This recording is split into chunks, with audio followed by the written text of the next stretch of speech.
Bonsoir tout le monde, bienvenue sur ce nouvel épisode du Hub, le dernier épisode de l'année scolaire. On va parler sport et numérique avec mes deux invités que je vais vous présenter dans quelques instants.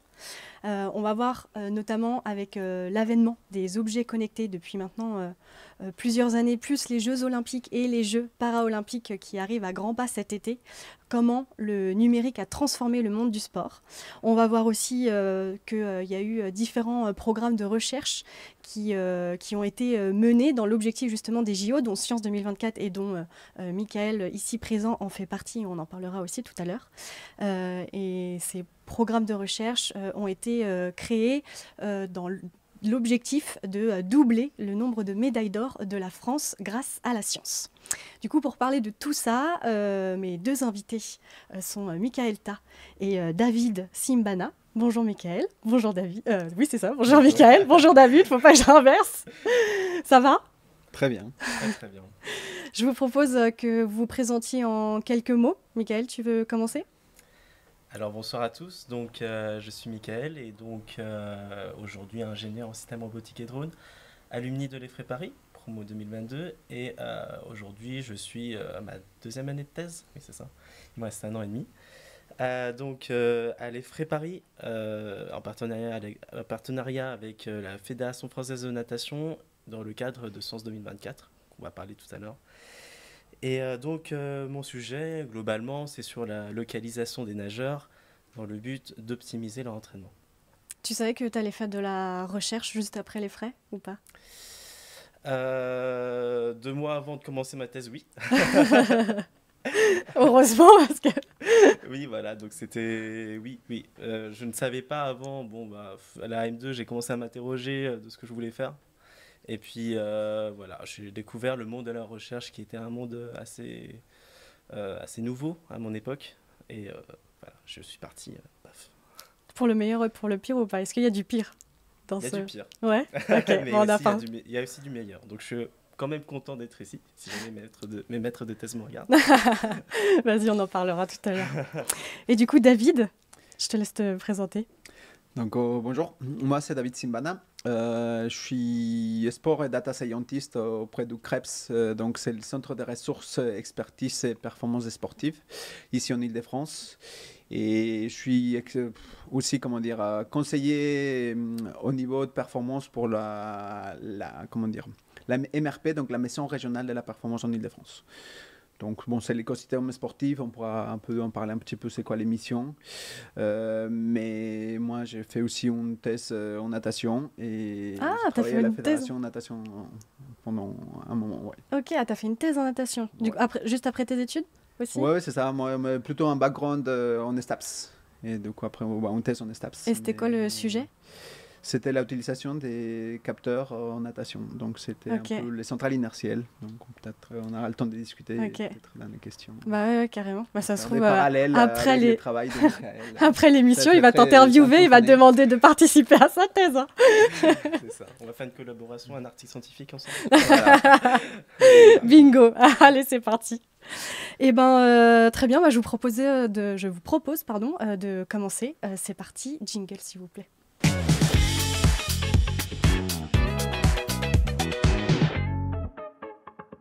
Alors, est-ce que vous avez un projet coup de cœur qui regroupe à la fois sport et numérique ? Est-ce que vous en avez un en tête ? Qui veut commencer ? Tu peux commencer. Je peux commencer. Donc, celui que j'ai en tête, j'ai pas encore des noms, mais j'ai dit il y a un gymnase 2.0. Donc, en gros, on aimerait équiper les gymnases multisports avec des caméras et justement pouvoir mettre de l'intelligence artificielle pour pouvoir un peu des retours un peu plus rapides pour l'entraîneur et aussi pour participer à tout ce que c'est l'amélioration du geste sportif, donc l'apprentissage et l'optimisation. Parce que c'est vrai que pour l'instant, ça existe un petit peu dans le commerce, mais il faut des ingénieurs qui soient sur place. Et voilà, en fait, là, on n'a pas les ressources pour, on a plein de techniciens. Donc c'est vrai que grâce à l'intelligence artificielle, on pourra peut-être trouver un compromis et être un peu autonome, entre guillemets. Et puis surtout, un espace collaboratif pour que les entraîneurs aussi ils puissent voir l'intérêt un petit peu de ça. Donc, voilà, et pourquoi tu as dit les gymnastes, c'est ça ? Non, gymnastes. Parce que c'est un ok. gymnase multisport. Donc du coup, ça serait sur tous les sports. Bah, nous, dans les gymnases actuellement est sorti de terre, justement, là, il est construit. Hein. Ok. Donc, ça, il doit y avoir de volleyball, de basket et des terrains de badminton. Ok. Donc, Donc voilà, ça, pour c'est mutualiser les caméras, des choses comme ça. Donc, l'idée, Ok. c'est d'avoir peut-être comment dire, un système pour chaque sport, mais en utilisant des différents caméras, enfin, mutualiser les caméras, quoi. Ok. Et Donc les ça, c'est infras le et tout ça, quoi. prochain projet en fait sur lequel tu vas travailler. Bah, Finalement. pour l'instant, c'est un petit bébé, entre Ok. guillemets. Et après, t'es en train de on est couver, en train que de tu veux couver. qu'il- C'est pour ça que je suis à l'effray aussi. Donc, comme ça, il y a peut-être des Mm, mm. chances, qui sait. Ok. Trop cool. Très bien. Voilà. Et toi, Michael? Alors moi c'était c'était un projet qui se rapproche beaucoup de mon sujet de thèse, qui est le projet Neptune avec la localisation des nageurs. Parce que c'est l'un de mes premiers projets en natation que j'ai découvert. L'objectif c'était de localiser les nageurs, comme un peu moi, avec des caméras. La première fois que j'ai entendu parler de ce projet, c'était avec il y avait une belle photo d'un nageur qui faisait sa coulée. On voyait sa trajectoire qui était dessinée avec des algorithmes. J'ai trouvé ça vraiment vraiment passionnant. Et puis et ça démontre bien que voilà, donc il y a cette solution pour localiser les nageurs. Il y en a aussi d'autres. Donc il y a le computer vision. Mais il y a aussi potentiellement d'autres comme des objets IoT qui peuvent s'approcher du résultat. Et cette diversité, en fait, m'a donné envie de créer un objet qui puisse avoir ce même résultat-là. Alors peut-être ça sera peut-être moins visuel, puisque c'est pas avec des caméras, mais pourquoi pas à long terme, on verra. Mais voilà, ça m'a donné envie de faire un autre système qui propose la même solution, peut-être avec des techniques différentes, avec des résultats différents. Et donc voilà. On en parlera justement Ouais. plus en détail tout à l'heure de Neptune. Donc du coup, quand tu as découvert ce projet-là, toi, tu savais déjà que tu voulais faire ta thèse aussi dans ce sujet ou ça a été un pur hasard? Moi, je suis je suis plus côté électronique que côté IoT. Donc, c'était un peu un défi pour moi. Donc, un défi d'avoir ceci, version voilà, électronique, version IoT, version système embarqué. C'est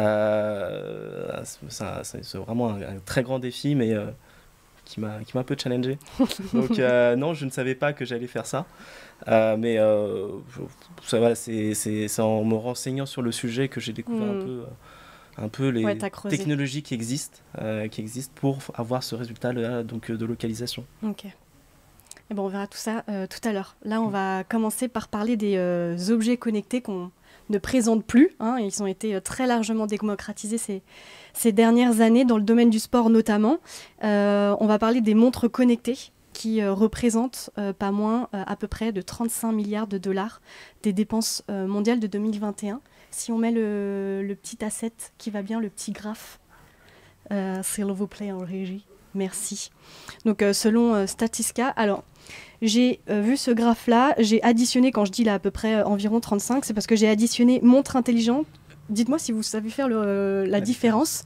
J'ai vu montre intelligente, montre de sport, et c'était quoi le dernier? Il est où? Écouteur, bracelet, je vois pas d'ici, connecté. Ouais, ça les connecté. C'est quoi la différence entre les trois montres de sport? Je pense que du coup c'est que pour le sport, alors que montre intelligente, il doit y avoir les SMS, les appels, etc. Mais bracelet connecté, c'est genre peut-être il n'y a pas d'interface. Je sais pas. Bon bref, en tout cas j'ai additionné ces trois-là. Et c'est pour ça que je dis que ça représente environ 35 milliards de dollars des dépenses mondiales. Donc là-dedans, dans ces montres connectées, on distingue notamment deux types de données, donc soit qui sont liées à la santé, donc c'est tout ce qui est nombre de calories, fréquence cardiaque, etc., ou soit liées finalement plus à la pratique. Donc on peut avoir les muscles sollicités, le nombre de pas, de vitesse, etc. Et finalement, le but in fine de toutes ces données, c'est d'évaluer la performance de la personne qui l'utilise. Est-ce que vous, au quotidien, non, la question c'est plutôt, est-ce que vous, quand vous pratiquez une activité physique, vous utilisez un objet connecté, que ce soit une montre connectée ou pas? Moi non, parce que je fais de l'escalade et en tout cas dans le grand public, Ouais, il n'y a pas... non, je vois pas et je vois pas aussi de solution assez précise parce que j'ai une montre connectée. Ouais. Mais voilà, la précision est, par exemple, d'après ma montre, là je suis un peu mort parce que j'ai 0 battement par minute. Donc, donc, déjà, voilà, niveau précision des capteurs, etc., c'est pas assez précis, mais ça peut vraiment aider, ça peut vraiment m'aider dans ma performance. Bon, je suis pas un professionnel non plus, mais par exemple, dans ma gestion de mon workload, enfin de mon... Utilise des mots français, on ne voilà, comprend pas. le mot... Charge d'entraînement. Voilà, c'est ça. Donc, parfois Merci, je David, pour la grimpe, traduction. et puis bon, je suis pas un grand professionnel, donc parfois je grimpe un peu n'importe comment. Et puis ensuite, j'utilise beaucoup de force et finalement, j'arrive pas en haut parce que je suis hyper fatigué. Donc, avoir un petit objet m'aiderait. Mais non, mais beaucoup. tu sais ce qu'il pourrait y avoir, je sais pas si ça existe, hein. Là, c'est vraiment, j'y pense là comme ça. Mais ça se trouve dans les salles d'escalade, là, les prises. Il pourrait trop y avoir des capteurs sur toutes les prises. Ça existait Et, déjà. ça existait déjà. Des Oh là. prises instrumentées, ouais. Je suis trop forte. Et tu vois quoi avec ce genre de prise? C'est genre, si tu as bien mis tes mains... Les temps qui te passaient sont en prise. Ah, le temps, ok. Et comme ça, après, peut-être main droite, main gauche. Et après, les couple aussi avec la vidéo. Pour voir les déplacements du centre de masse et tout comme ça. Ouais, parce que je pense que c'est trop intéressant pour le positionnement des doigts, parce qu'en escalade, sur certaines prises, c'est hyper important, et ça peut trop aider. Bien sûr, et en plus, surtout quand c'est l'escalade à vitesse, que tu passes vraiment, enfin, le but c'est d'aller le plus Oui, carrément. Ah, ça c'est trop impressionnant. Avec les JO, c'est vrai que l'escalade... Dès que c'est venu sur les JO, je pense que ça a développé aussi un peu des objets connectés, parce que c'est un marché, les sports, où au départ, il n'y en avait pas trop, et maintenant, il y a de plus en plus un engouement... des objets connectés, quoi. Oui, carrément. Tu fais escalade de vitesse ou escalade... Non, vraiment... escalade, quoi. Vraiment... non, je suis pas un grand pro. Mon niveau est assez exécrable, mais... Faut pas dire ça. Voilà, c'est ça. Bah, c'est un projet de recherche, parce que ça il n'existe pas encore. Donc... à la recherche maintenant de chercher. Et toi, David, tu utilises ou pas? Oui, j'ai une montre connectée, on va dire. Enfin, plutôt. Est-ce que tu as une montre connectée, un bracelet connecté? Non, pas, je sais une. Mais du coup, je pratique les triathlons. Et donc, du coup, c'est vrai que pour tout ce qui est course à pied, vélo, avec les GPS, maintenant, tout est bien. Et maintenant, il y a justement tout ce que c'est la gamification, un peu, Strava et tout comme ça, ça aide aussi à te comparer aux autres et aussi à te mettre des objectifs. Du coup, tu as le GPS sur ta montre? Ouais. Ah, je savais pas ça existait. Mais du coup, donc s'il faut que tu tournes à droite, comment ça se passe à gauche? Comment il te dit?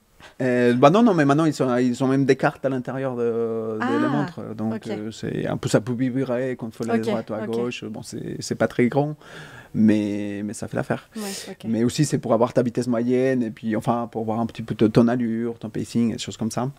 Mais c'est vrai qu'en natation il y a beaucoup d'imprécisions, comme tu dis. Encore dès qu'on a l'interface dans l'eau et à l'extérieur, c'est pas précis. Oui, c'est ce que j'ai vu quand j'ai regardé un peu sur le projet Neptune. On en reparlera tout à l'heure que oui, le fait d'être à la fois, non, c'est pas possible, enfin si, mais d'avoir des temps au-dessus de l'eau et en dessous de l'eau, ça complexifiait la précision de la donnée. Très bien.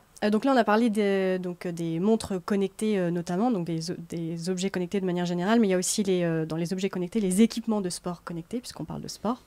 J'ai retenu notamment, il existe plein de trucs, j'ai retenu notamment, pour être un peu dans le sujet d'actualité, le ballon connecté, qui est pour le prochain championnat d'Europe de football là, qui se déroule en juin-juillet. Et donc qui va envoyer des données en temps réel aux arbitres assistants vidéo. Il y a un peu une polémique là-dessus, enfin, on en parlera tout à l'heure. Qu'est-ce que je voulais dire? Oui, donc ça aide à la précision de décision, donc en évitant les erreurs d'appréciation, ça rend le jeu plus fluide, et notamment ça aide à identifier chaque contact avec le ballon, ce qui réduirait, c'est dans l'espoir, le temps passé à résoudre les questions des fautes de main et les pénaltys. Michael, tu sais si c'est la première fois qu'on utilise un tel ballon ou pas? Un tel ballon, alors l'idée de connecter le ballon, me semble-t-il, ce n'est pas nouveau, ça a été utilisé en 2020 notamment, mais ça gagne en précision, on revient encore à cette question de précision, ça gagne en précision, et là, cette fois-ci, on peut identifier l'endroit du corps que le ballon a touché. Donc ça c'est nouveau, ça ça a visé d'aider en fait à l'arbitrage, pardon. Et non, c'est pas forcément nouveau, mais ça gagne en précision en tout cas. Mais plus du coup ça gagne en précision, plus on s'interroge sur l'utilisation ou sur comment utiliser ça. Mais moi je suis plus impressionné aussi sur comment est confectionné ce ballon. Si on peut remontrer un peu la photo.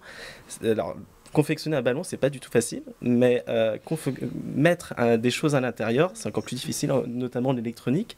C'est que si on modifie le centre de gravité du ballon, il risque de ne pas aller tout droit. Et là, franchement, je trouve que c'est une prouesse technologique et une avancée considérable d'avoir mis des capteurs et d'avoir une telle précision technologique dans un ballon, dans un tel ballon, et qui ne modifie pas en tout cas ses propriétés de déplacement, de trajectoire, etc. Ouais. Et franchement, je trouve ça impressionnant. Bon, alors peut-être pas vous, mais moi je suis...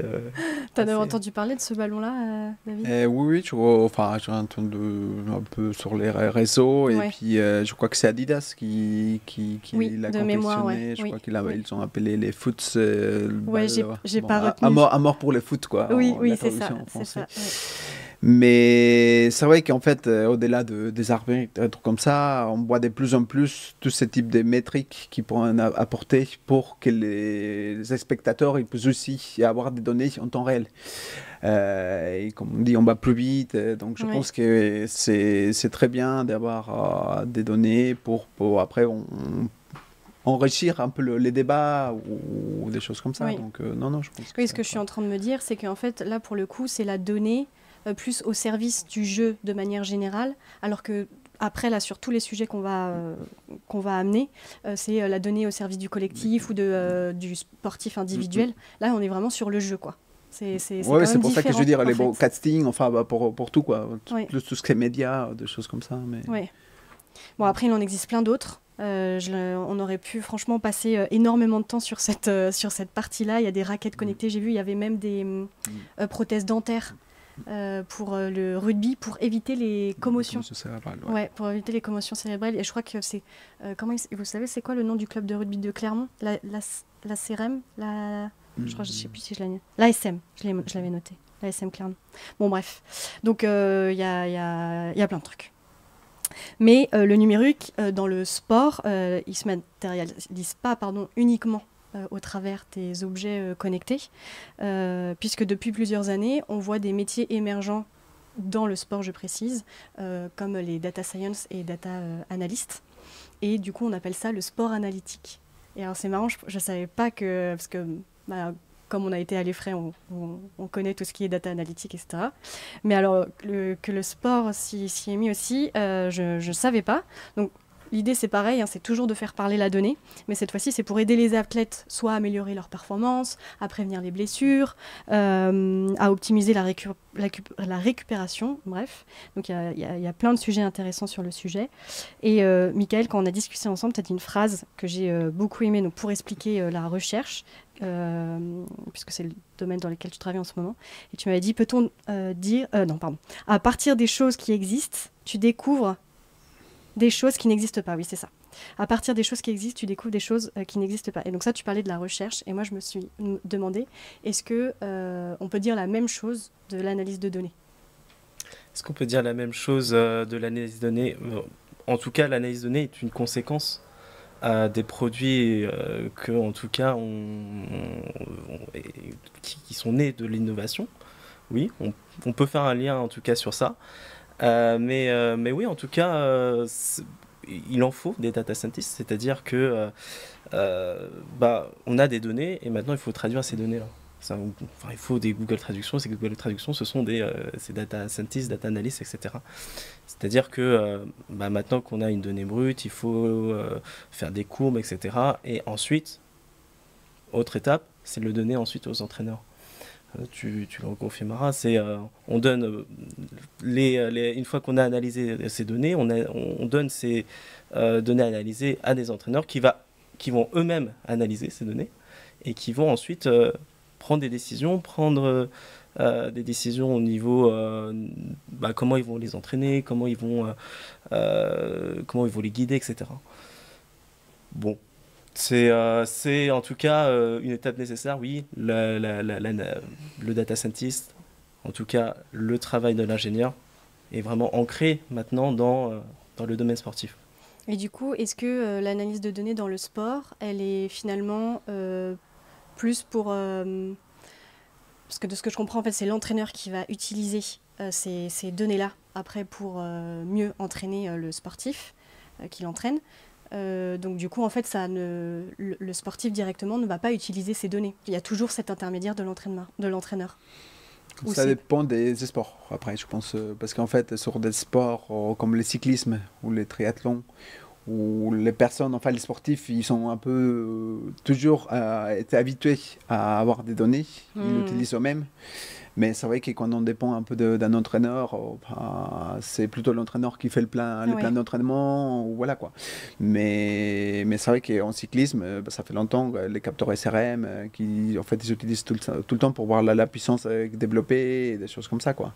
Sur des autres sports comme la natation, il n'y a toujours pas, parce que peut-être c'est par rapport aussi à la complexité de l'activité. Oui. Et aussi, je pense que c'est l'acculturation des entraîneurs et tout l'écosystème. Oui. Et c'est pour ça qu'on sait qu'il faut entre guillemets des traducteurs, parce que c'est vrai que ça peut devenir très technique en fonction de la technologie qu'on utilise. Donc un donné juste sans vidéo, sans rien, en fait, pour un entraîneur, ça va aider. C'est une courbe, quoi. C'est comme une courbe un OCG ou un truc comme ça. Des fois, nous, on ne sait pas trop comment l'interpréter si on ne va pas chez le médecin. Oui, carrément. Oui, et puis le data science, il a son langage en plus. Donc du coup, comme tu dis, oui, si l'entraîneur n'est pas sensible à ça, un minimum, ça va être dur pour lui, quoi. Mais c'est pour ça que je pense qu'avec les temps, en fait, c'est une acculturation, ça va venir. Hein. C'est comme maintenant, tous les gamins, ils sont avec le téléphone. Hein. Donc si on revient je sais pas, il y a 30 ans en arrière, on ne savait pas trop s'en servir d'un téléphone. Quoi. Donc il faut que ça rentre un peu dans l'usage et dans le langage commun, entre guillemets, pour que ça soit, entre guillemets, plus utile. Après, juste, bon, je pense qu'on aura le temps de discuter, mais c'est comment dire, les données, ça fait pas tout, quoi, parce qu'on peut avoir l'algorithme les plus performants. La performance, ça reste humaine. Donc, il a toujours la place pour l'humain, pour l'entraîneur. Donc, voilà, après, c'est... Mais j'avais vu, c'est sur justement le site de Science 2024, il y avait des interviews, alors je ne pourrais plus dire c'est qui, je ne me rappelle pas, et je ne me rappelle pas de la phrase exacte, mais l'idée c'était, c'était une sportive qui disait oui, en fait c'est horrible de finalement s'entraîner pendant des mois et se rendre compte qu'on perd parce qu'on n'a pas une technologie, parce qu'on n'a pas l'outil qui fait que, parce que à ce niveau-là, chaque seconde compte.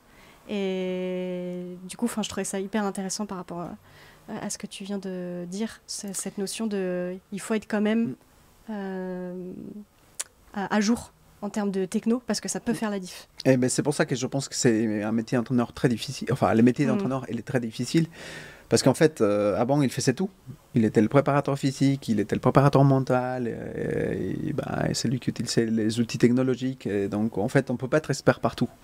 Donc, de plus en plus, maintenant, il a des personnes expertes dans chaque domaine. Et c'est lui qui doit mettre un peu en musique. Et ça fait un gain de temps. Mais aussi, ça relève un peu de la coordination un peu humaine. C'est dur de manager. Enfin, pas manager, mais je veux dire que tout le monde parle le même langage. Oui, et c'est surtout ça, quoi. Parce que chacun qui est un peu spécialisé dans un domaine, il peut avoir du mal à vulgariser ou à se mettre au niveau de la personne, et c'est pour ça que des fois les entraîneurs peut-être ils sont pas à un niveau d'école d'ingénieur. Donc du coup, quand on va parler des accélérations, dans le langage courant ils savent qu'accélérer ça va permettre de créer la vitesse, mais après comment ils expliquent ça aux nageurs pour dire là ton accélération elle est pas bonne, il faut changer, quoi. Et cette acculturation dont tu parlais, et on peut dire que c'était un des objectifs de la création du sport de Data Hub. Et donc ça crée ma petite transition. Donc le sport Data Hub qui a été créé en 2020 et donc tu vas pouvoir nous en parler, David. C'est une collaboration entre le ministère du Sport, l'INSEP et l'Agence nationale du sport. Et l'objectif, c'est de transformer le sport de haut niveau grâce à la mise à disposition finalement de toutes les données de l'écosystème sportif. Et le périmètre, il est assez large parce que, donc là, on va parler d'améliorer les performances, mais j'ai vu aussi que c'était possible d'améliorer la préparation des sportifs et même de mieux analyser la concurrence. Ça, je trouvais ça assez fou. Et bref, donc il y a toute une communauté data autour de cette création du Sport Data Hub. Il y a même un incubateur. Donc pareil, j'ai trouvé ça assez, très intéressant. Bref.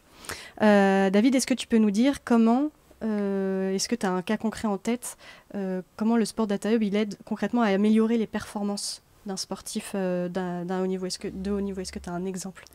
Oui, en fait, les Sport Data Hub, en gros, c'était plus une plateforme numérique qui répondent au RGPD avec des offres et des services.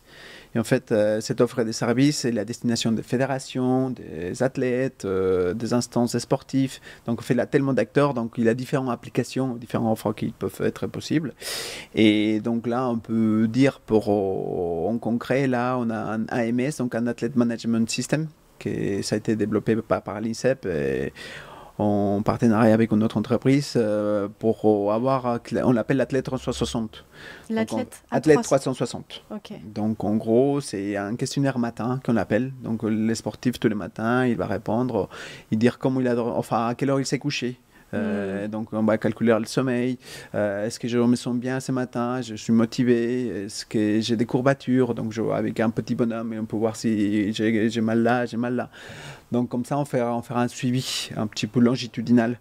Donc pour éviter les blessures, bien sûr, et aussi pour un peu peut-être pas améliorer la relation avec l'entraîneur, parce que l'entraîneur il sait quand quelqu'un il est fatigué. Mais c'était un peu pour estimer la charge d'entraînement. Et donc là, cette plateforme-là, elle est disponible aux fédérations. Nous, on l'utilise avec certains pôles, donc les pôles de badminton, les karatés. Il y a aussi le hockey sur gazon qui l'utilise. Donc voilà, en fait, on leur met à disposition. Donc au départ, on va avec les entraîneurs, on essaie de discuter avec eux, quels leur sont leurs besoins. Donc si jamais on adapte ces questionnaires-là, en rajoutant des questions. Oui, okay. Pour les filles, il y a aussi tout ce que c'est si on parle de menstruation ou pas. Oui. Puis voilà, donc c'est un des outils. Et sinon, un autre outil, on peut dire, c'est avec la vidéo. C'est une plateforme qu'on appelle MetaVideo, où on peut stocker des vidéos et faire du séquençage, donc en fait du clipping entre guillemets pour avoir regardé la séquence qui nous intéresse. Okay. Et après faire une base de données pas intelligente, parce que pour l'instant c'est pas il faut l'intervention humaine, donc il faut un séquenceur ou donc une personne qui va faire ça, mais au moins après si on peut montrer peut-être pour rester sur la natation, combien tous les plongeons qu'il a fait peut-être un mois avant et puis 3 mois après, donc voir un petit la différence. Oui. Et ça fonctionne bien, enfin, il y a beaucoup d'utilisateurs de la plateforme. Est-ce que c'est adopté? Après, c'est plus pour les fédérations néophytes, entre guillemets, qui ne sont pas beaucoup de moyens. Ah. Parce qu'en fait, les grosses fédérations, ils développent des projets un peu plus poussés pour essayer de se passer l'intervention humaine. Mais le but, c'est que ça soit accessible aux structures de PPF. Donc, les PPF, c'est le projet de performance fédérale. Chaque fédé fait cette PPF, donc nous en Ile-de-France on essaie d'accompagner les structures de PPF, okay. Donc des clubs de natation ou des autres clubs dans tous les sports en essayant d'amener ces technologies-là. Et donc ces outils, là, dans ceux en tout cas dont tu as parlé, c'est surtout les entraîneurs après qui l'utilisent. Ouais. Et après, on peut aller aussi sur les instances sportives, donc justement les couloirs des performances, qui en fait, on capte tous les résultats. Et en fait, en fonction des résultats internationaux, on voit un peu la trajectoire qu'ils ont les sportifs français et les sportifs étrangers pour voir en fait si peut-être notre champion à 15 ans, comment il était avec le meilleur américain ou meilleur du monde à 15 ans. Oui, donc okay, si on a la même trajectoire, donc pour estimer un petit peu leur potentiel. Oui. Et mais du coup, avec les médailles et tout comme ça. Donc c'est à destination de l'agence, mais aussi peut-être certaines fédérations. Du coup, les données étrangères dont tu parles, par contre, c'est les données... publiques, les résultats. Ouais, okay, c'est juste les résultats. C'est vraiment, c'est pour ça qu'on appelle couloir de performance. C'est un outil d'aide à la décision un peu... On ne peut pas parler des détections, mais pour suivre la tendance un petit peu, pour mieux allouer en fait les budgets de l'État. Oui, ok. Mais c'est pas les données actuelles des sportifs qui se préparent Ah bah non, parce que ça garde secret, ouais, hein, c'est ça. justement. Okay, après, ça garde secret les compétitions. Il a des compétitions qualificatives, donc on sait comment quelqu'un... Oui, mais c'est pas rendu public, en tout cas, c'est pas mis... Si, c'est public. Normalement, c'est public. Mais en donner un résultat des performances sans les contextes à côté, on va dire techniquement, où ça sert pas... C'est pas que ça sert pas à grand-chose, ça donne juste une information. Mais on ne sait pas trop comment il s'entraîne ou s'il est en période de charge. Mais ça donne déjà, ça renseigne un petit peu. Tu en avais entendu parler, toi, Michael, de cette plateforme, parce qu'il a parlé aussi d'autres outils. Non. Non. Pas du tout. Mais c'est pour ça que c'est vraiment plus pour l'écosystème décisionnaire, cette plateforme-là. Oui. Parce que toi, on en parlera plus en détail après, mais par rapport à ta thèse, du coup, toi, tu vises tous les niveaux en sport, c'est pas forcément... ou est-ce que ça se trouve, il n'y a même pas ce degré de détail? Je te pose la question, mais... Alors, plus sur ce niveau de détail, non. En termes de performance, non. Voilà, okay. C'est surtout l'objectif principal, c'est surtout optimiser les performances et je pense que ça, oui. Alors, je pense que ça pourrait rejoindre, en tout cas, le projet, en tout cas, qui a été cité. Mais ce que je trouve intéressant et que je voudrais rebondir, c'est ça regroupe du coup tous les sports. Du coup, tous les sports qui visent en fait à analyser les données, etc. Et je trouve ça super parce qu'on a tout intérêt à être au point et à être en avance par rapport aux concurrents. C'est-à-dire nos méthodes d'analyse, etc. Eh ben, on doit être au rendez-vous. Sous peine, justement, si je reviens sur le retard qu'on peut prendre par rapport à nos concurrents qui peuvent être en avance. Et alors, je sais pas, alors c'est une question, je sais pas si tu connais la réponse. Est-ce que les autres pays ont un tel système et est-ce que ce système est aussi développé que le système que nous avons, du coup, l'AMS que nous avons ici? Ah, c'est une colle. Hein. Non. Comment dire certes, il y a tout le pays australien, l'Australie, les États-Unis, ils sont quand même beaucoup plus en avance parce qu'il a plus de moyens dans les sports. Mais par contre, je pense que notre force, c'est d'avoir pris en compte un peu justement cette multitude de sports et c'est que ça rende accessible à tout le monde. Parce que c'est un peu dans l'ADN de ministère des Sports, c'est que les sports pour tous, c'est comme ça. Donc c'est vrai que là, c'était les sports data, c'était de mutualiser les crédits, entre guillemets, parce que finalement, tous les fédés, ils sont un peu demandeurs de la vidéo. Oui. Donc, au départ, il y avait Darfish, donc des logiciels qui s'étaient commercialisés, qui étaient utilisés. Donc, là, je dis, tiens, pourquoi pas faire notre propre logiciel? Après, on ne peut pas aller partout parce qu'en fait, après, il y a les spécificités de sport qui rentrent en jeu. On ne peut pas tout mutualiser. Mais c'était avoir au moins une petite base commune pour pouvoir faire un premier niveau d'analyse. C'est ce que j'allais dire, un premier et après, un deuxième niveau, ça va un peu avec des autres projets de recherche, des choses comme ça. Et justement, on fera une transition, mais cette plateforme-là, elle est aussi utilisée pour des projets de recherche. On va dire que c'est des briques. Donc là, c'est une brique, il a l'autre brique, donc il a d'autres projets comme Fulgur ou Empower, donc qui utilisent cette plateforme-là. Bon, peut-être pour l'instant pour stocker des vidéos, mais après aussi pour avoir les données avec des objets connectés au GeoIT. Ce qui est compliqué, c'est que finalement, il faut stocker la donnée brute, mais aussi la donnée entre guillemets traitée. Et donc la donnée traitée, souvent c'est fait sur des machines et tout comme ça. Donc après il faut recréer une base de données. Donc c'est vrai que là on rentre un peu dans les data warehouse ou tout ce que c'est les clouds, qui maintenant il faut commencer à les structurer et puis peut-être des nouveaux métiers, des data engineers, ils pourront naître un peu dans les sports. Parce que c'est vrai que c'est tellement disparaître partout, c'est un peu dur de trouver en fait, c'est comme si je mettais un tiroir quoi. Chaque objet connecté, il va avoir sa façon de garder les données sur un format JSON, CSV. Donc après pour faire tout communiquer, c'est compliqué quoi. Ah, vous avez mis la première pierre à l'édifice là, et après on verra bien peut-être d'ici 50 ans on sera tous connectés et puis voilà mais... On va voir parce que là on parle de beaucoup de côtés positifs, on va quand même parler de quelques côtés négatifs si je peux dire, en tout cas des limites, des contraintes à tout ce qu'on vient de dire, notamment la perte possible du collectif. Si je parle de ça, c'est parce que j'ai vu une interview de Yannick Nyanga, qui est un ancien joueur du 15 de France, et Aurélie Jean, qui est une scientifique spécialisée dans les algorithmes et la modélisation des données. Et en fait, ils ont coécrit un livre tous les deux, qui s'appelle Data et Sport, la révolution, et qui est sorti d'ailleurs en août 2023. Et donc dans cette interview, ils faisaient la promotion de leur livre, et Yannick a dit quelque chose que j'ai trouvé très intéressant. En gros, il dit qu'il faut, avec cette naissance du sport analytique, etc., il ne faut pas que le sportif se concentre sur son individualité et en oublie le collectif.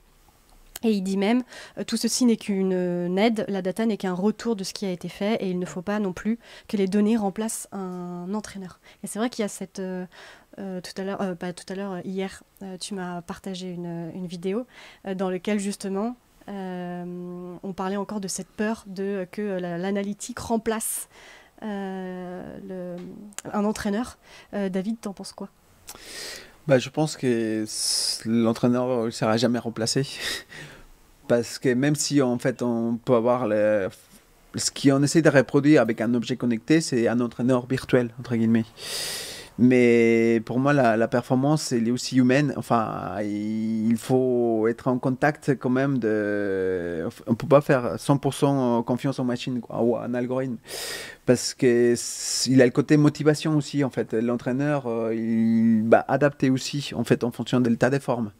Donc, c'est pour ça qu'il y a en fait des entraîneurs qui sont un peu pas friands justement des nouvelles technologies, parce qu'ils ont peur qu'ils sont plus savoir quoi faire. Mais moi, c'est plutôt l'inverse. Je veux dire, grâce aux nouvelles technologies, l'entraîneur, il va pouvoir se concentrer sur vraiment son métier, donc, parce qu'il connaît la discipline. On l'appelle l'œil de Maquignon. Si on revient un peu à parler de détection des talents ou des pépites, on pourrait peut-être avoir les meilleurs outils pour dire, comme certaines nations nous ont fait, hein, si tu es grand, tu vas faire du basket. Mais il y a aussi le plaisir de pratiquer aussi. Qu'il ne faut pas oublier. Et qu'il ne faut pas oublier. Et donc justement ça, je pense qu'aucun outil technologique ne pourra nous donner ça. Donc c'est pour ça que l'entraîneur, il est quand même au centre de ça, avec bien sûr l'athlète, parce que c'est l'athlète qui produit la performance, qui produit les sports. Donc non, je pense que ça ne remplacera pas l'entraîneur. Et aussi, il y a des polémiques un peu sur la privacité des données. Parce que là, sur les sports un peu, si on va sur NBA ou des sports professionnels, ou même peut-être dans le foot, ils utilisent les données des performances des athlètes pour faire les transferts. Donc en gros, si tu es si tu n'es pas très bien, tu vas avoir un plus-value moins que si quelqu'un qui est jeune et qui finalement il a tous les voyants en vert. Et donc du coup, jusqu'à quel point en gros on peut utiliser les données pour des fins, quoi. Après bon, les clubs forcément dès qu'il a de l'argent en jeu, ils essayent de tirer un petit peu sur leur profit. Mais il y a des associations qui luttent contre ça, justement, des avocats, parce qu'on peut aller jusqu'à des procès. Hein. Oui, aller très loin. Michael, tu as le même avis ou pas? Alors, je ne vais pas m'aventurer sur est-ce que les robots vont remplacer les arbitres ou l'intelligence artificielle. Moi, je suis un peu plus humble sur la question, c'est-à-dire que je ne vais pas dire jamais. Peut-être qu'un jour, oui, on va remplacer, je ne sais pas, l'intelligence artificielle fait des miracles jusqu'à maintenant, donc pourquoi pas plus tard, je ne sais pas. Mais en tout cas, maintenant, la technologie sert d'aide, ça c'est sûr. C'est-à-dire sert à assister la personne dans l'optique d'être de plus précis. Alors, on parlait justement par exemple du ballon de football. Le ballon de football aidera en fait à l'arbitre à prendre une décision sur est-ce que oui ou non il y a eu main ou pas. C'est binaire, c'est oui ou non. Il n'y a pas de un tout petit peu pas, je ne sais pas trop. Voilà, la technologie peut aider à prendre une décision plus précise. Là où l'humain, peut-être ne pourra pas avoir une très grande précision. Pareil pour la natation. parfois, l'œil humain ne peut pas voir la trajectoire. Enfin, même si on va tracer à la main des petits graphiques, nous, humains, on ne peut pas voir des petits détails, ça se joue au centimètre près. Donc, on ne peut pas avoir des détails qui sont très infimes, quoi. Mais qui a toute son importance. Puis dans le mouvement, on n'a pas l'arrêt sur image, nous. Voilà, exactement. Bon, on peut enregistrer et puis après prendre une règle et puis voilà. Donc on peut faire ça aussi, mais ça demanderait du temps et ça demandera... et c'est pas précis. Voilà, on revient toujours à cette précision. Bon, voilà. Donc après, dans le futur, est-ce que ça va remplacer ou pas ça Joker, je ne sais pas. Ça, c'est un débat, je pense. Bien sûr, sans c'est fin. un autre débat sans fin. Je pense qu'il faudra faire un autre hub pour ça. Carrément. Donc, Eh ben, c'est pris. Le rendez-vous est pris. Hein. C'est ça. Vous m'appellerez. On va parler aussi. Je voulais aussi qu'on parle de la. Donc, puis on en a parlé plusieurs fois là depuis le début, mais du coup qu'on s'arrête quelques instants sur justement la précision de la donnée. Est-ce que c'est un peu l'enjeu actuel, Michael? Est-ce qu'il y a une course vers la précision, notamment par le fait que, ce que je disais tout à l'heure, ce témoignage que j'ai vu sur Science 2024 qui disait, en fait, quand on se rend compte qu'on a travaillé pendant des mois et que ça se joue à 1/100 près et que des fois, c'est les outils qui font la diff. Enfin, voilà. Je te laisse... Oui, il y a une course à la précision parce qu'on demande à la technologie ce qu'on ne peut pas faire ou alors ce qu'on a du mal à faire. On demande à la technologie d'être plus précis que l'humain, donc il faut des outils qui nous fournissent une précision, une certaine précision. Et on le voit, c'est de plus en plus précis. Enfin, les technologies, les capteurs, les algorithmes sont de plus en plus précis. Et c'est ce qu'on demande parce que c'est tout l'enjeu en fait de la recherche et de la compétition entre chercheurs des autres pays. C'est que quel pays développera une technologie la plus avancée, la plus précise, afin d'avoir des résultats le plus précis possible, afin de pouvoir les optimiser et faire la différence. Chercher l'optimisation parfaite, qui n'existe pas, mais chercher la meilleure optimisation possible grâce aux résultats que nous avons. Sauf que si on n'a pas de bons résultats, on ne peut pas avoir de bonnes optimisations. Oui. Et ça crée un écart entre les pays, oui. Entre les pays qui n'ont pas assez d'argent. L'écart est déjà créé, mais du coup, ça le creuse encore plus, quoi. Entre les pays qui sont capables de se doter de telle technologie et celles non. C'est ça. Après, avant, mais même on peut généraliser la chose, c'est que même à part les technologies, il y a aussi, tout ce qui est question d'équipement. L'équipement, avant que le numérique fasse un gros boom et qu'on mette dans le sport, il y a eu la question de la recherche dans les équipements. Et chaque pays, en fait, équipement ou même numérique, chaque pays est vraiment très... font ses propres recherches. C'est pour ça qu'ici, on a développé Science 2024 d'ailleurs. L'objectif de Science 2024, c'est de développer des technologies pour nous. Pas pour les Chinois, pas pour les Japonais, pas pour les Américains. C'est des technologies pour nous. Et d'où l'intérêt aussi d'avoir nos propres financements, d'avoir notre propre programme de recherche financé par de l'argent français, quoi. Oui, carrément.